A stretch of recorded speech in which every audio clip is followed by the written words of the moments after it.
Hello, good evening. Happy Monday, Vikings fans. My name is Josh. I'm here for Bite Size Vikes with a recap of the week 3 loss where our purple has now fallen to 0-3.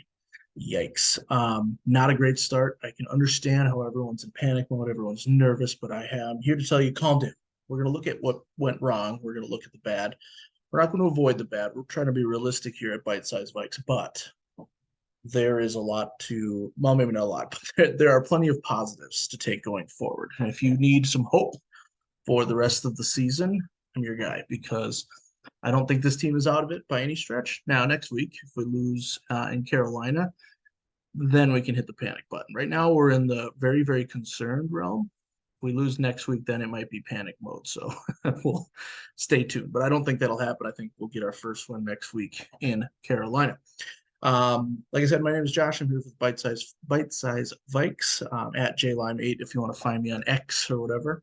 And make sure you check out all of our stuff at Bite Size Sports at Bite_Size Sports on Twitter. Our normal host, John Boyd at John B. Boyd 12 on X, is still finishing up some wedding festivities. So I'm going to run one more solo show and then we should be back as a tandem later in this week as we get ready for week 4. So thanks for being here.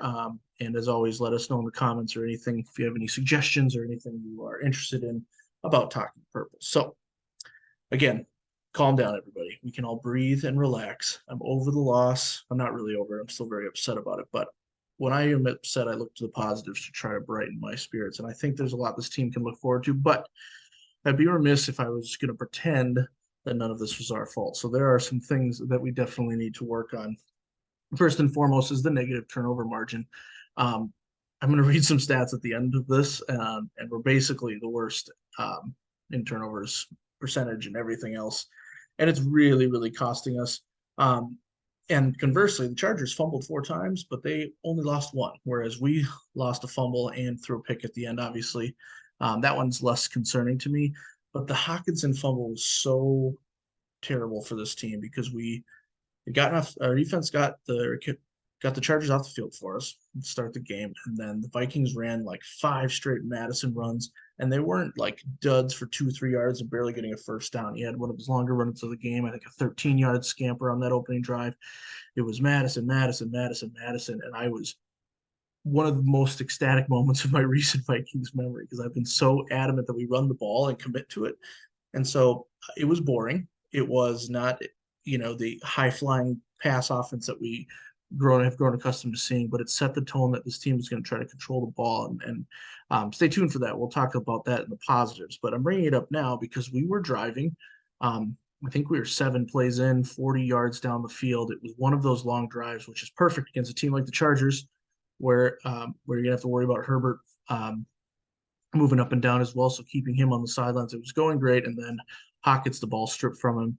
And of course, they go down and score a touchdown. And there's that points off turnovers. We can look at all the advanced metrics. You can look at tons of different stats, how players do certain things, tendencies. But at the end of the day, if you give the ball up, the other team scores off it. That is the swing.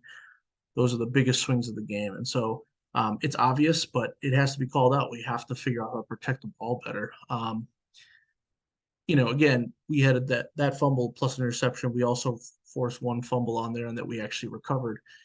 So it wasn't like a turnover happy game, but we lost the turnover battle. We were -1 and that we lost by 4 points. I mean, just think about that. It's simple when you put it in those terms, and that's oversimplifying it as well. But at the same time, like, this is the team that last year we kept coming back and winning these close games, and it was always like, when are we going to actually just establish ourselves and be the dominant team and play smooth the whole game and take care of business? And we still have yet to see that this year, and we've lost our 3 games by no more than one possession in each game. And so that's, we're getting the reverse side of that, what we saw last year. And so again, it's not all hope. It's not all hope gone, or we don't have to go into complete panic mode, but we have to start winning the turnover battles, whether that means if we're going to give up a fumble or an interception once a game, whatever. But we have to get more takeaways if that's the case. I would prefer if we just don't turn the ball over.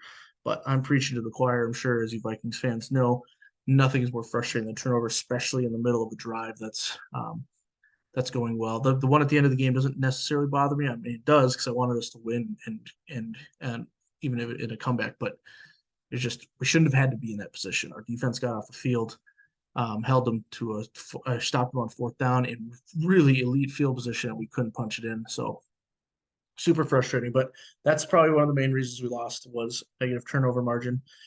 Um, the other reason we lost, interior pressure on Kirk Cousins. Again, he was hit 13 times, he was sacked 4 times.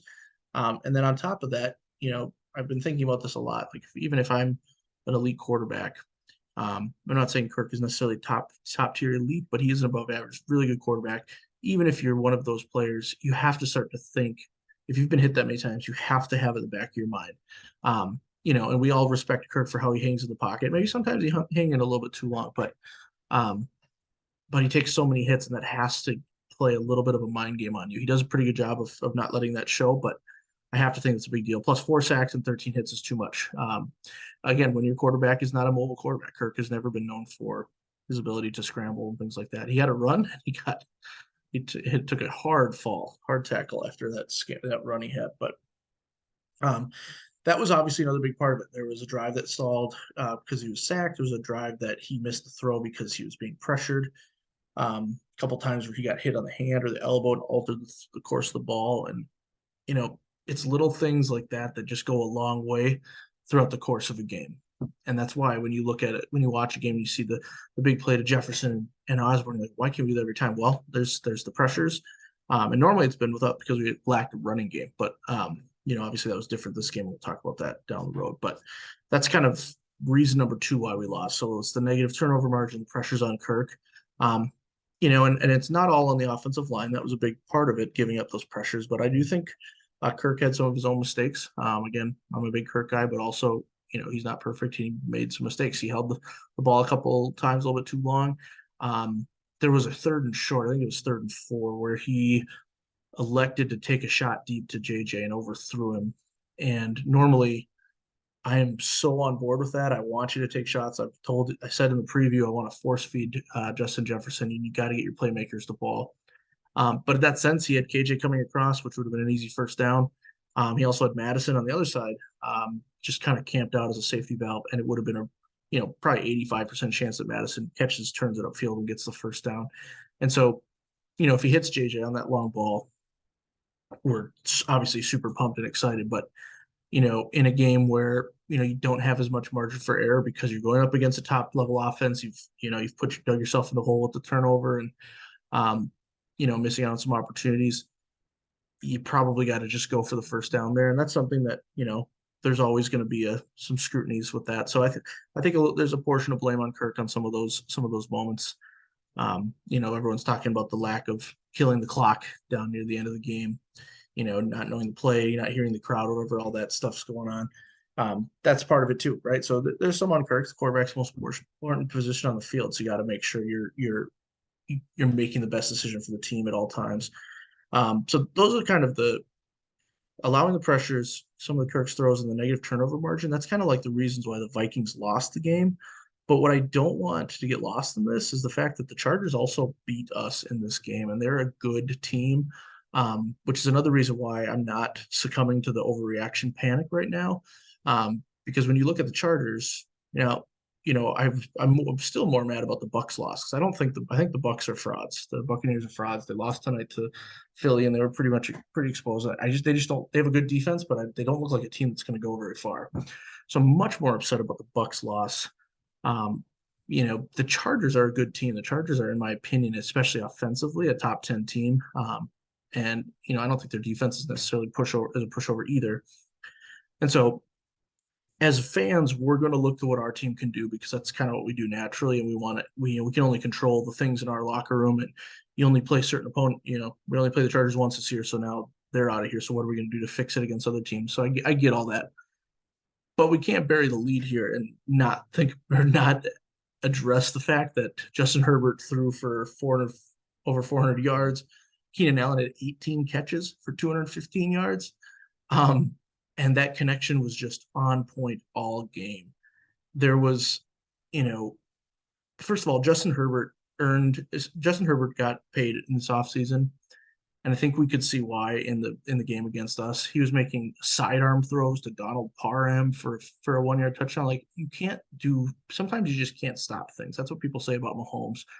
And Herbert hasn't won at the big stage yet, so people kind of overlook that, but he makes throws from all angles. His movement in the pocket is great. In fact, our one sack that we got on Herbert only made possible because Danielle Hunter got a hand on Herbert as he was moving up in the pocket to fumble. But if you watch some of I watched not all 22, but a decent percentage of it.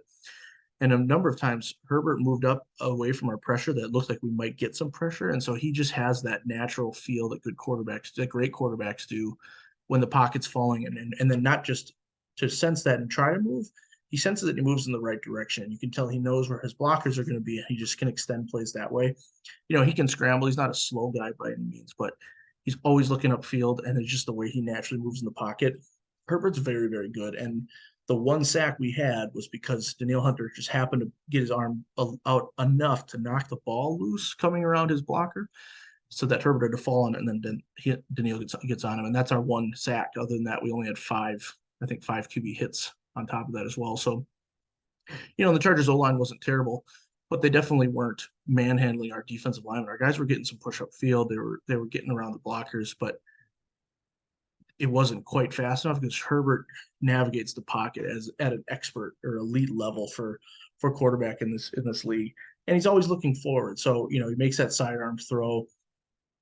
Um, and then for Keenan Allen, how many times I see him drop a ball into a zone that our guys weren't necessarily leaving Keenan Allen wide open. Sometimes he was more open than he should have been, but we had guys in the area. It's just the throws were on point. And Keenan Allen's a top tier receiver. He's not going to drop any. He's not going to drop anything. He's always going to know where he is by the sideline to get his feet in. So we got beat by that. Our defense could have played better at times for sure. But I'll talk about some of the positives I saw in our defense in a little bit. But I think sometimes we get so hung up on talking about what our team did wrong. I think, especially this game, Keenan Allen had 18 catches for 215 yards and a 49-yard touchdown pass. And Herbert had over 40 completions and over 400 yards passing. And they looked good the whole game. There are very few throws that went for incompletions, it felt like. And so that maybe they're just that good, or in this game they were that good. I know that maybe a better defense flusters them a little bit more, and that's what we should have done better. But we also have to acknowledge that those are two elite guys out there just, doing really, really well, playing really, really well, if that makes sense. So anyways, when we look back at our third consecutive loss and we're still waiting for our first win, I do think the turnover margin and the pressures on Kirk have to get shored up. Kirk is going to probably make a mistake here and there, so I don't think we have to call out every single one necessarily. But I know that he's looking into those things. But another reason I'm not in panic mode yet is because, the Chargers have a good offense. Herbert, Keenan Allen was really good all game. And obviously we couldn't stop them there. Their O-line was fine. They played pretty well, and our pass rush needs to be better. I'm not saying those guys need to get a free pass, but but Herbert's really, really good. I don't know what else to say about that. And I think it's worth acknowledging that even though the Chargers were 0-2, it's not like we were playing some scrubs. I mentioned in the preview that the Chargers looked like the better team against the Titans, in my opinion. I know if Titans fans might disagree, but I actually thought the Chargers were in a better spot. I think the Titans had a couple big plays and some key penalties go their way on their touchdown drives. And outside of that, I don't think the Chargers are losing that game. And then, the Chargers went toe to toe with the Dolphins, and that's looking more and more like a pretty not a good loss per se. No losses are good, but they lost by 2 points to the Dolphins, who have this offense that just dropped 70. And the Chargers were toe to toe with the Dolphins. So, even an 0-2 team, they have the capabilities of being a top. They have the capabilities of being a top level team, and so I think there's part of that we have to take into account. So, but let's kind of move away from the bad, because when you're 0-3, it can be easy to focus on the bad. It can be easy to say season's over. Everywhere I look online right now, it's almost the worst part about losing games is not always like the depression that sets in, which does happen, but it's also seeing everyone online just immediately after every game fire Kwesi. Why did we pay TJ Hawkinson? Kevin O'Connell's washed. Everyone just wants the knee-jerk reaction, and that might be some people might just be in the moment typing things that they are passionate about, and then they're going to leave it alone after that. But when you look at a season, especially a young season like this, I think you want to try to look at it subjectively. Now, again, if we lose to Carolina next week, um, then I am going to hit the panic button because that will be the second team that I think we should have for sure beaten, even if you accept the Chargers and Eagles losses. There's no reason we should have lost to the Bucks, and really no reason we should lose to the Bucks and the Panthers. That's going to be a problem. So, but for now, it's still all hope, all positive towards the future. Skull the Bowl. We still have all have all six divisional games left, so we have plenty of opportunities to make a splash in the North, and that should be our primary focus anyway. So it's not time to panic. And if you need help not panicking, because I just went over why we lost, in my opinion, things that I saw that you know are going to cost us the game, but I also have some solid positive takeaways that if you need some Viking positivity for the 0-3 squad, I got you covered. Positive takeaway number one, I was almost giddy when I saw how many plays Madison got to run right off the bat. And not only that, but the offensive line got pushed. He was finding some holes. I think he missed a couple holes, but again, I'm not expecting Madison to run for 200 yards every game. One of my bold predictions was he was going to average over 100, but that's not going to happen. But he almost ran for 100 the other day. He had 93, or yesterday, he had 93 rushing yards. He looked good. Our offensive line looked good as run blockers again. It was really good to see. And it was boring. Again, this is the drive that TJ Hawkinson fumbled. Our first drive. We had just gotten the Chargers off the field. And that's why that turnover was such a detriment because we were in Charger territory driving. Madison had 5 runs out of like the 7 or 8 plays that we had, and all of them were for positive yardage. We were finally running the ball, and that's a positive takeaway. You could argue the Chargers' run defense isn't that great, but I don't care. It's less about that and more about the commitment to the run instead of running, getting stood up only for 2 yards, and then saying, okay, we can't run. We only got 2 yards, and then never running again, which it feels like we do too often. Um, because Madison's longest run was 15 yards. So it's not like he had a big chunk 50-yard run out of his 93. Like he had 93 yards on 20 carries. So just under 5 yards a clip. It was really, really good to see. And also again, the O-line got push every time. It wasn't just it wasn't a straight up equal line of scrimmage. We were getting the advantage. So you knew that even if Madison didn't hit the hole or if the blocks didn't hold as long, he was going to get 3 yards, maybe 4, maybe 5. And it was so nice to be in third and manageable a lot more than third and long. And I think that was hopefully pretty obvious for people to see how important that is. And guess what? We ran the ball, and Justin Jefferson still had almost 150 yards receiving. He got his first touchdown of the year. So it's not like our passing game was suffered because of it. We also had Kirk throw for almost 370 yards. And so, you're looking at your passing offense and your rushing offense and that balance, how key that is. And it was just really fun to see. So that was the main positive takeaway. I was also going to mention we won the time of possession battle, 33 minutes to 26. And I know that's a really like simple stat. It's not super exciting, but I still look to that after every game because I want to know, did we stay on the field more than the other team? And the reason for that is because normally you're going up against a good offense. Against Philly, we got dominated in the time of possession battle. This game, we went up against Herbert, and I think we limited Herbert as about as okay. Yes, he threw for over 400 yards. We didn't limit him per se, but we kept him off the field enough, and we won that time of possession battle. I don't think that's nothing, if that makes sense. So that's the positive takeaway. The first one, I think this offense had more balance, and again, we didn't score every play. I think we're 20th in the league in percentage of drives that end with scores.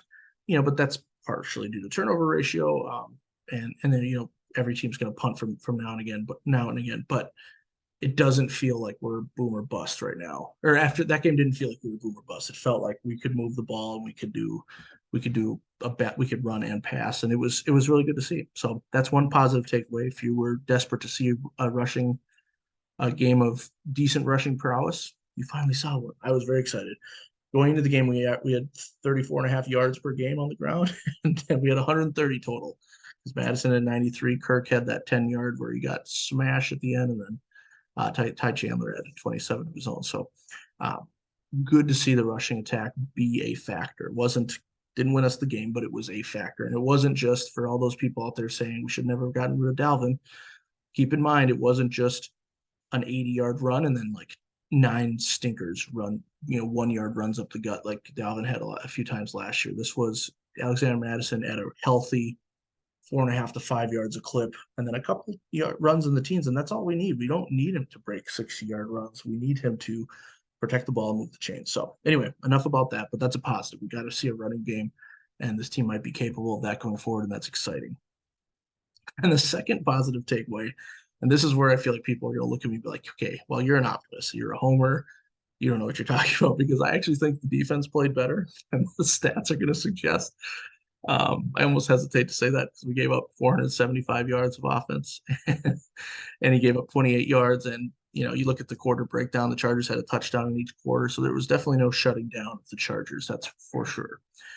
You already heard me mention Keenan Allen's stats. He had 250, over 200 receiving yards, 18 receptions. He now leads the league in receptions. He had a passing touchdown. Herbert had very few incompletions. Like their offense was clicking, but they did not run the ball. They ran the ball for 30 yards. Now, people might say this isn't the fact that there's no Eckler, no Austin Eckler. But I don't know if it was just that. They're another team. I talked about it in the preview. It's kind of like the mirror matchup. They didn't. So neither us nor the Chargers had done much running of any note this year, really, aside from Eckler's first game. And then we changed it up. We actually did commit to the run. They did not. They reminded me of. It's killing me. I can't think of the running back's name. I didn't have time to dig into Colts history, but it reminded me of when Peyton Manning, like the early 2000s, and the Colts had a really good offense, really high-powered passing attack. Marvin Harrison and Richie Wayne, Dallas Clark, and and they like never ran the ball, or it felt like they never ran the ball. I don't know what the actual stats are. It felt like they never ran the ball. It felt like they just threw little screens, little passes to the flats that they knew if they executed, they could get 2, 3, maybe 4 yards, and that was going to be their version of a run up the gut. The Chargers yesterday reminded me so much of those Colts teams from that era because it was almost like they weren't going to give Josh Kelly too many opportunities because he didn't do much with them, and it could be a blocking issue. The Vikings defense held up. Regardless, it was nice to see us stop the run. And even if it's not as good of a running team, and um, even if it's not, or even it's partially because Justin Herbert's throwing the ball constantly, it was still nice to see after last week where we just let, Philadelphia run as many yards as they wanted to every play.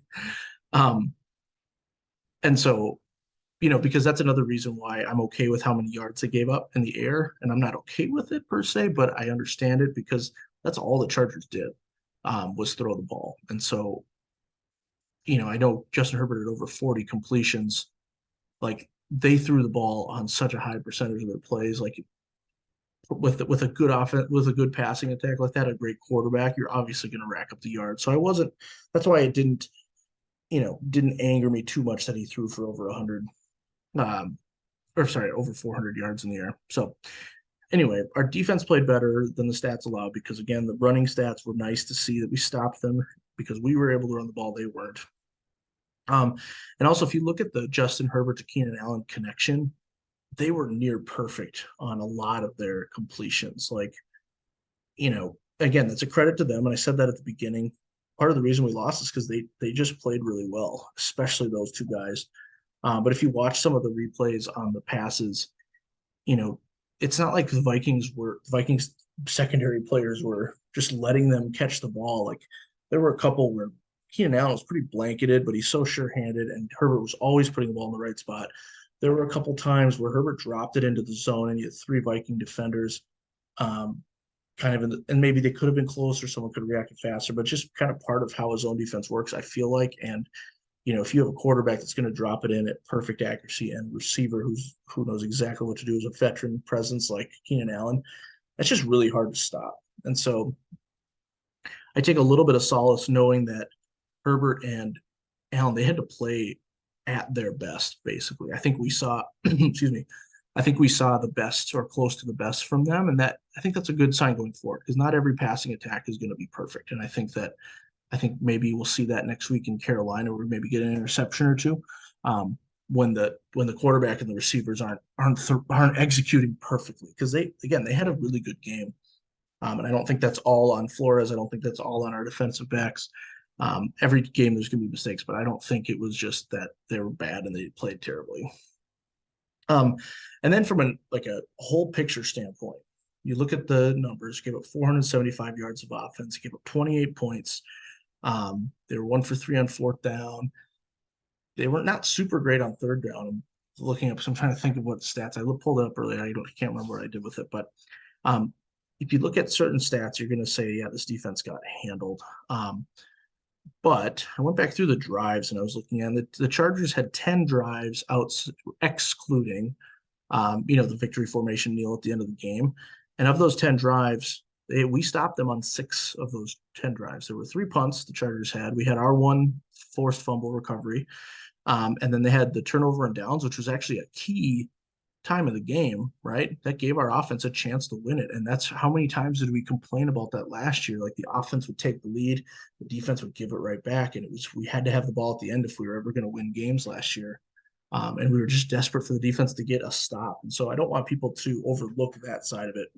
Does our defense need to get better? Yes, we need to have better pass rush primarily. But this defense is capable of getting stops again, even against this elite offensive attack that we went up against yesterday.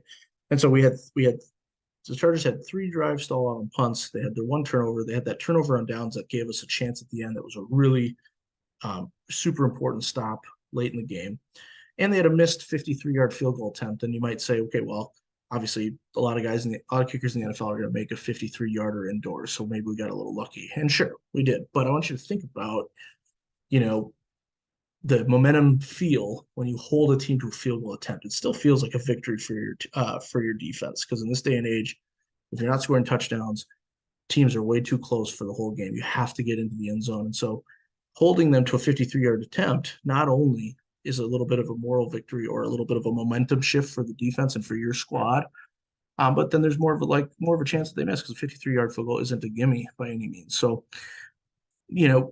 we could look at the stats and say this defense has to play better, and they definitely do. This whole team still needs to play better. There's a reason we're 0-3.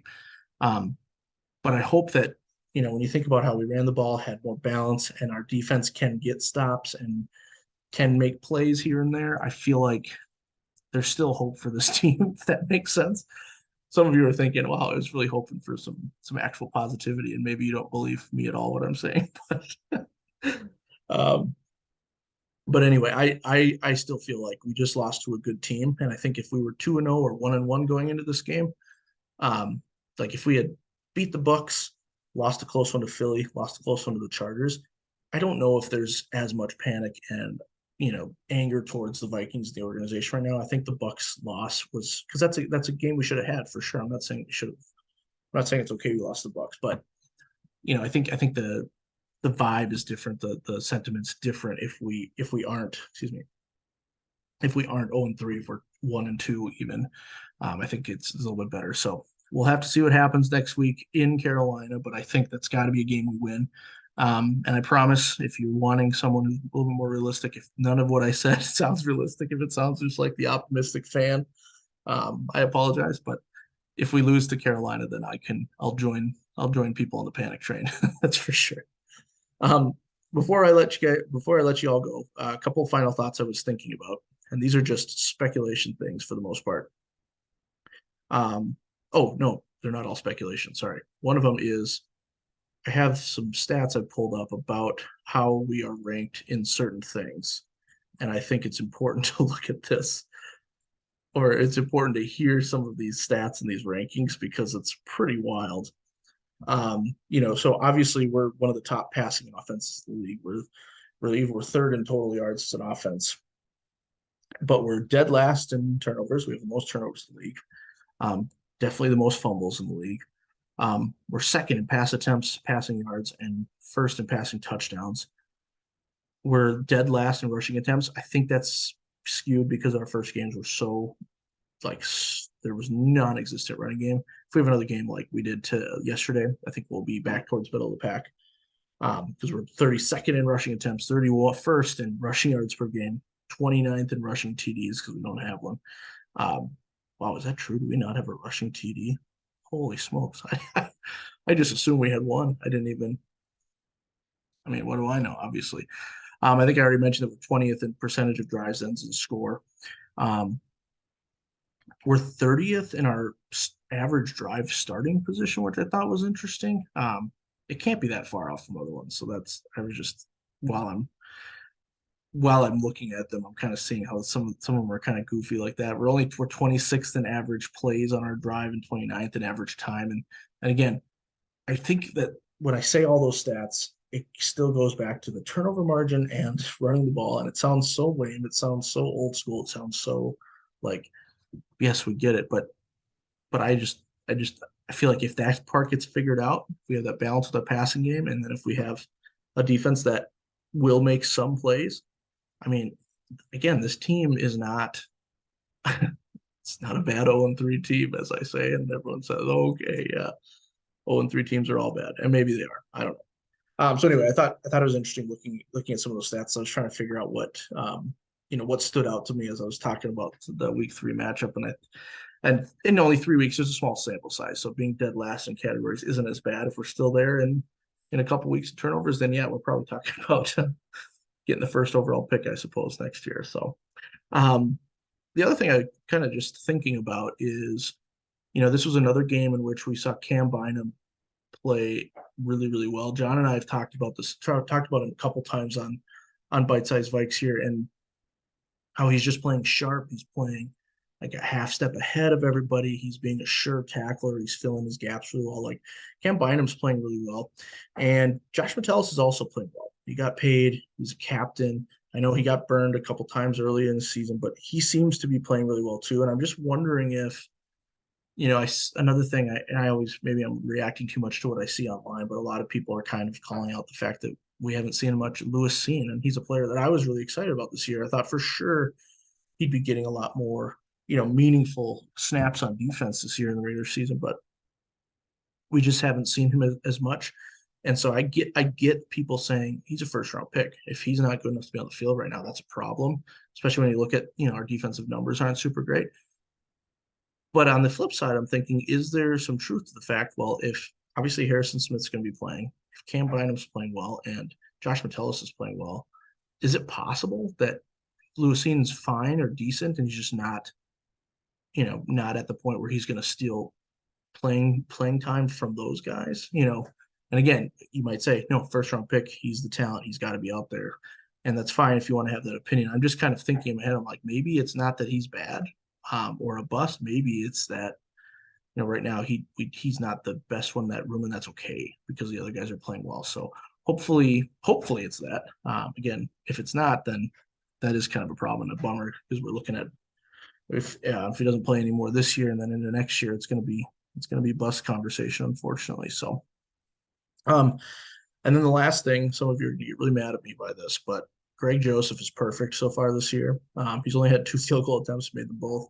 But he's 9 for 9 from the extra point, and he's had some troubles in the past by missing extra points. And so I'm trying to get the jinx out of the way now. I'm calling him perfect now because at some point, yes, he will miss a field goal, he will miss an extra point, and we'll be annoyed by it.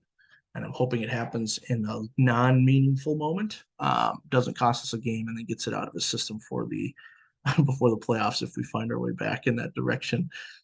So I figured I'd shout out for Greg there that he's perfect so far, kicking 100%.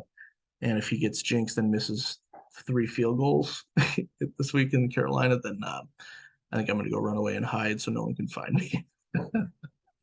But I don't think that'll happen, but you never know. So anyway, um, that'll do it for Bite Size Vikes tonight. Again, this was a recap of the Vikings' third consecutive loss to start the 2023 season. Um, the reasons why we lost are pretty obvious. Negative turnover margin, too many pressures on Kirk. And our defense, while I think it's decent and improved from last year, it's not going to shut down Justin Herbert to Keenan Allen when they're on. So those are the reasons we lost. But if you need some positivity and you're still believing in this team like I am, think about the fact that we finally ran the ball. We finally had balance. We won the time of possession battle. And the defense did get some stops. It wasn't like we were complete pushovers. You know, we had a high. They had Chargers had less than 50% of the drives in the end zone, and I don't know what the actual like a normal percentage is, so that might even not be a great stat. But when I look at three punts, a turnover, a missed field goal, and a turnover on downs against that offense and how they were clicking yesterday, especially in the passing game, I feel good. I feel okay about our defense. So, and then obviously Justin Jefferson, 1 yard shy of 150. I can't remember what the exact record was for that, but that's a bummer. But he's leading the league in receiving yards again. So, and it was good to see him get into the end zone. That 52-yard run was awesome.